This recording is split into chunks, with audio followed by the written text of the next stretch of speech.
take a timeout.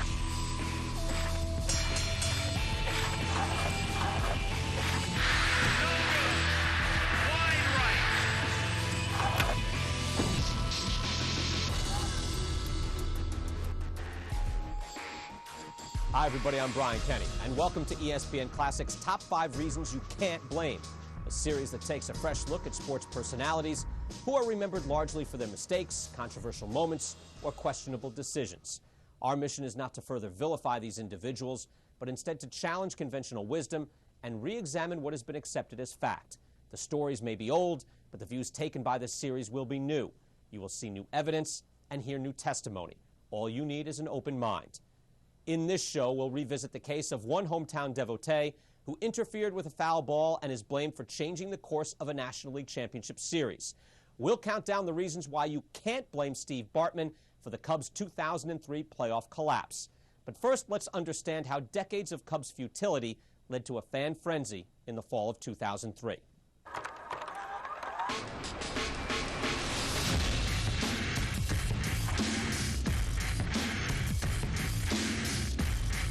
The Chicago Cubs. They depend on all of us hopeless losers going to the ballpark every year and saying, this is the year they put it all together.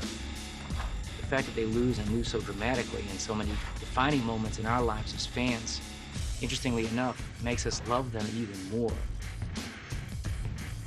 No one has suffered more than Cubs fans. No one has hurt worse than Cubs fans. For years, the Cubs... They haven't won the World Championship since 1908. But in 2003, it appeared the Cubs would get another chance. Despite being shut out in Game 5 of the NLCS, they led the Marlins 3-2. Behind Mark Pryor, winner of 12 of his last 13 starts, they had a 3-0 lead and were 5 outs away from winning their first pennant in 58 years. As Pryor faced Luis Castillo, Wrigley vibrated with emotion. You're in the stands with total strangers, and you're just hugging each other. How many times have you heard that phrase, wait till next year? Has next year finally arrived? We're in the tunnel between the Cubs dugout and the Cubs clubhouse, and the workers are bringing in the stages, bringing in the champagne, bringing in the National League Championship trophy. 3-2 pitch. Fly ball to left. The ball looks like it's coming as far as 10 rows into the stands, but obviously at the last second it shifted and went a little bit closer to left field. Heading over near the wall in foul territory is Alou.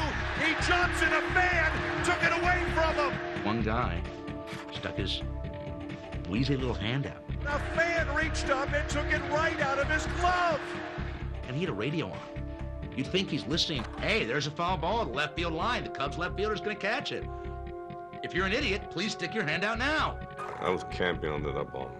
I had to jump, but I had the ball. And Alou is livid. At that moment, I thought that we probably would be in trouble.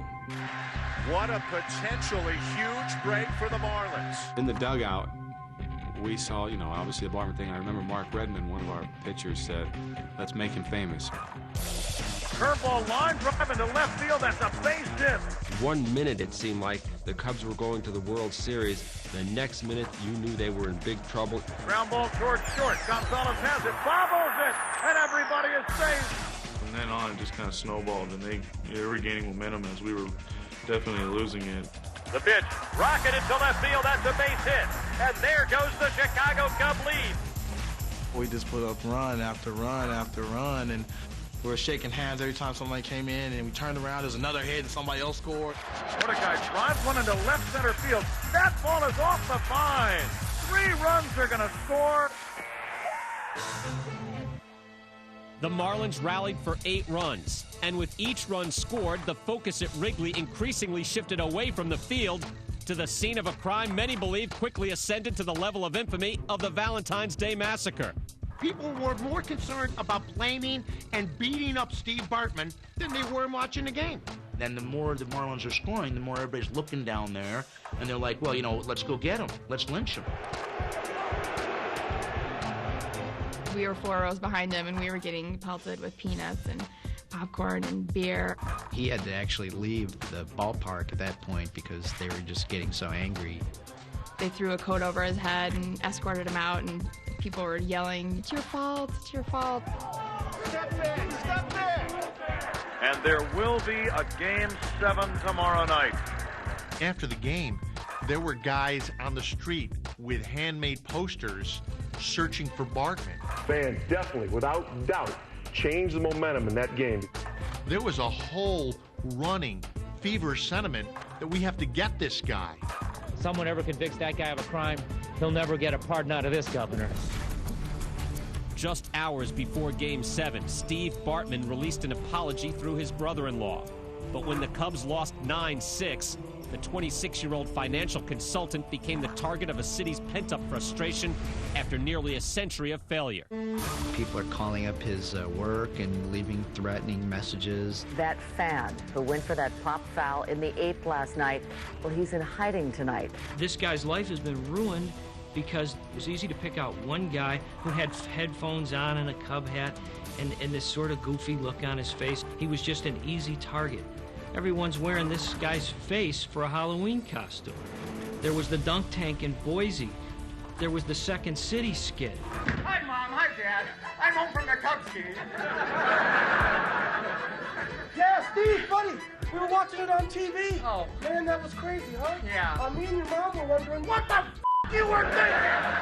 Everything that was happening that was bad, people were blaming him for it. You'd see him blowing up the Hindenburg, him climbing out of Saddam Hussein's hole. Please, my place is on fire and my babies! It's all right, man. Just throw me your baby.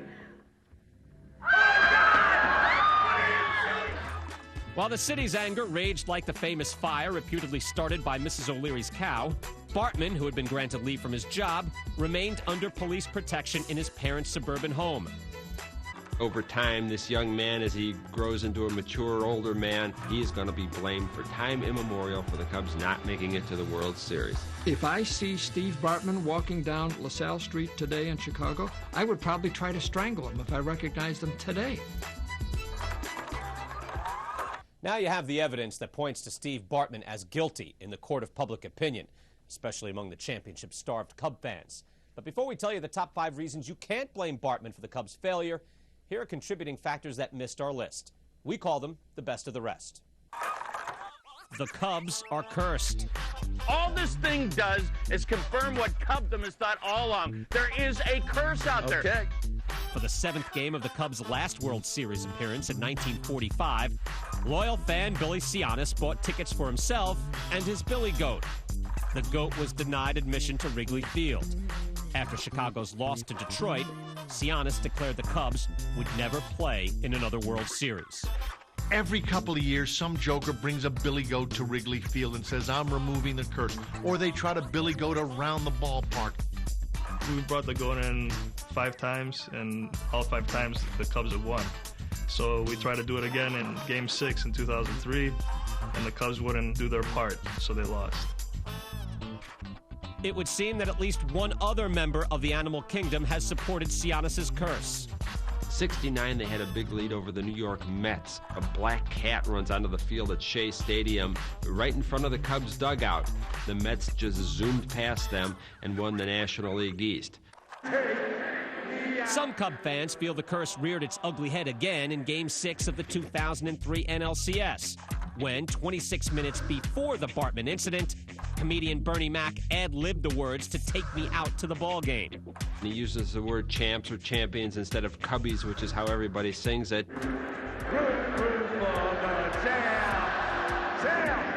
Cub fans are very sensitive to jinxes, curses. He's putting the goat before the cart. You don't say champs until they're champs. Any Cub fan will tell you that. Steve Bartman did nothing wrong. There is no question the fan did not reach into the field and play. Nobody argued. Nobody said it should have been ruled an out. Mike Everett, the umpire, was right there. It wasn't fan interference. The ball was in the stands. Your natural inclination as a fan is to go after a souvenir. There were plenty of people besides Bartman that said, I'd take a ball, I'd take a souvenir from this game. Are you kidding? They're going to the World Series. This is the year. No one was thinking, let me hold back all the people in the front row who might be grabbing for it.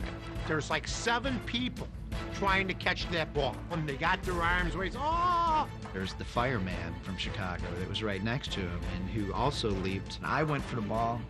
I mean, I went for it probably more than anybody that was there. I definitely went for the ball more than Bartman. If not for a matter of a few inches, we'd all be saying Looney now instead of Bartman. Reason number 5, Moises Alou. And leaping up, Alou cannot make the play. And Moises is unhappy with the fans. What put the blame on Steve Bartman was Moises Alou stomps his feet and looks up and says something to Bartman. Moises Alou would like to go up there in the seats and wring his neck. I was so upset with what happened because I knew you couldn't give the Marlins any break. That led to the chain reaction, which ultimately resulted in the Cubs falling apart that night. If I wasn't sitting here watching it myself, I would not believe what's happened here in this half inning. Another mitigating factor in the case against Steve Bartman stemmed from a rather curious pregame ritual by Alou, which at the time of the foul ball incident was unknown to the public. Moises Alou the next year said that he toughens his hands by urinating on them in the shower. Now, imagine if people had known that at Game 6. Maybe everybody would have got out of the way. Maybe they'd have smelled him coming. I think people would have backed away, including Steve Bartman, and gotten as far away from Moises Alou's hands as they possibly could. Even if public knowledge of the condition of Alou's hands had resulted in an unobstructed space in which to make the play, nothing is certain. Can't assume that he's going to make that play. He's diving in with his glove extended over, banging his elbow, with fans jumping all over the place.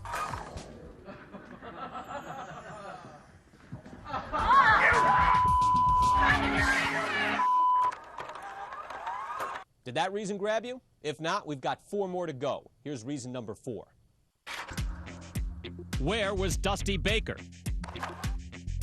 After the game, 3 times Dusty Baker said it should have been fan interference, and that's the reason we lost the game. For your team, you got to give your player every opportunity and chance to catch that ball. Dusty Baker should have calmed these guys down. You got Moises Alou stomping his feet and left. You got Pryor ready to have a baby.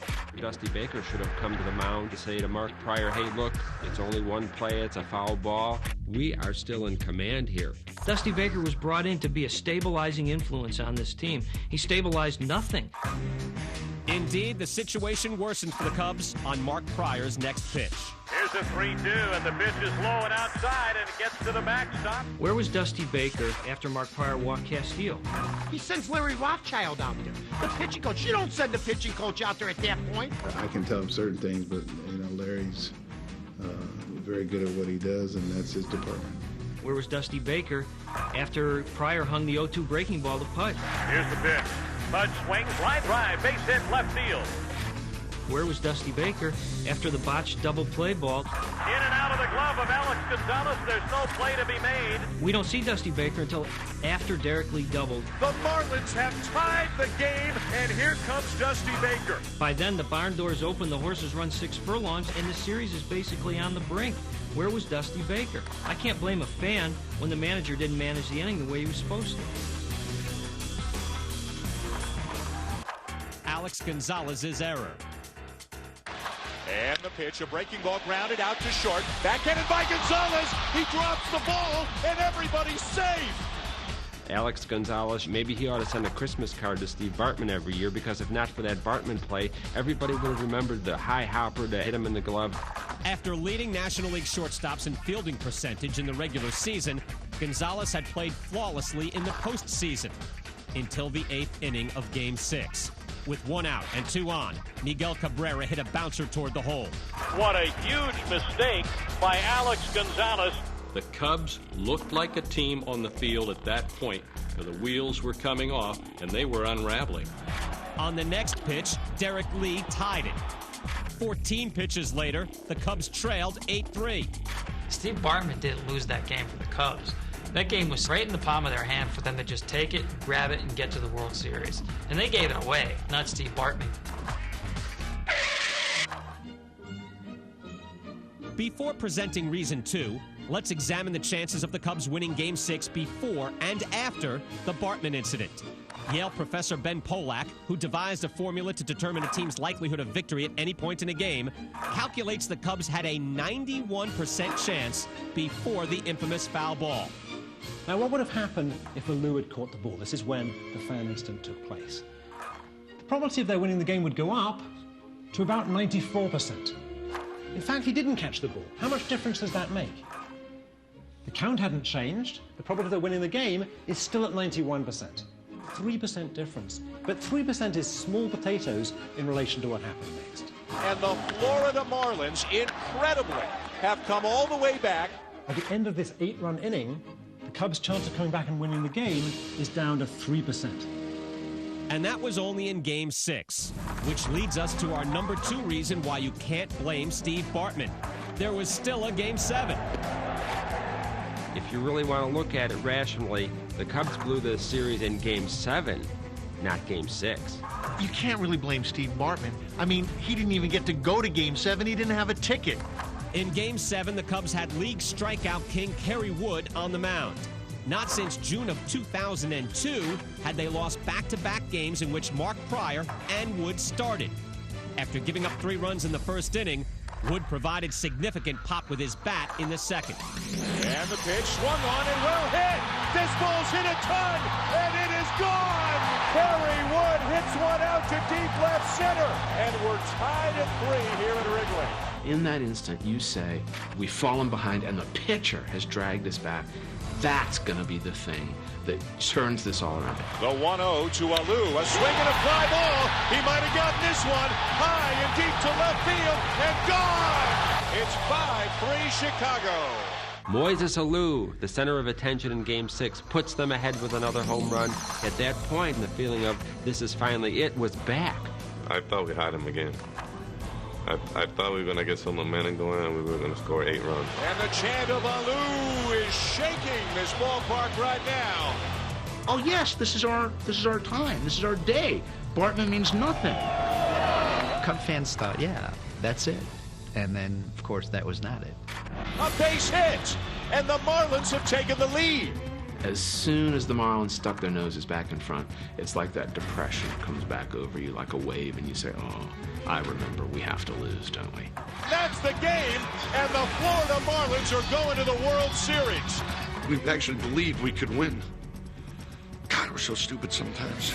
Last I checked in Game 7, I didn't see anybody reaching, grabbing foul balls, or getting in the way of anybody, and they lost the game. As much as Chicago fans want to blame Steve Bartman didn't throw any of those pitches to those Marlins hitters, and the Marlins pounded the Cubs in Game 7. Coming up, the Marlins were better. It's ridiculous to blame Bartman when a team of the caliber of the Marlins came back and won. On May 11th, the youthful Marlins were mired in 4th place when 72-year-old Jack McKeon, who had been away from the game since 2000, took over the club. I thought the only way you could win was to have all these guys doing the little things and playing as a team. We reached the point where we were like, whatever Jack does, it's going to work. And that's a wild card clincher for the Marlins. From May 23rd on, McKeon, who would be voted the National League's Manager of the Year, led his team to the best record in baseball.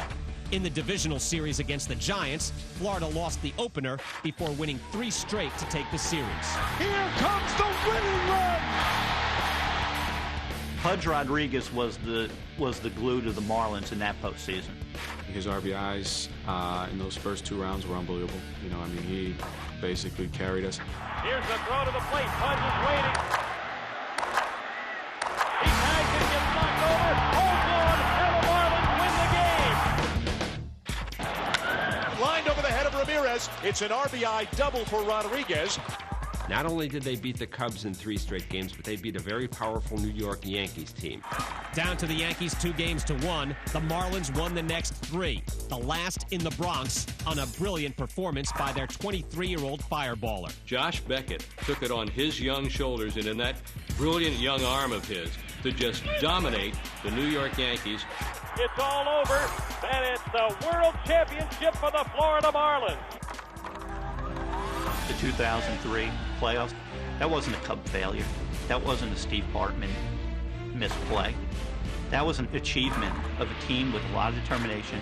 The better team won the series, and you start blaming Steve Bartman for one play out of a 7-game series. Don't blame Bartman. It's not his fault. Ultimately, did we lose the NLCS because of him? No. I mean, and that's preposterous to even think that.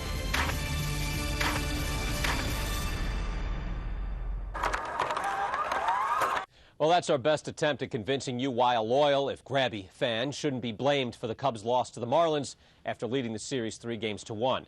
We hope you've gained a new perspective, and perhaps even someday Bartman will get to watch his favorite team in peace once again. I'm Brian Kenny. Thanks for watching.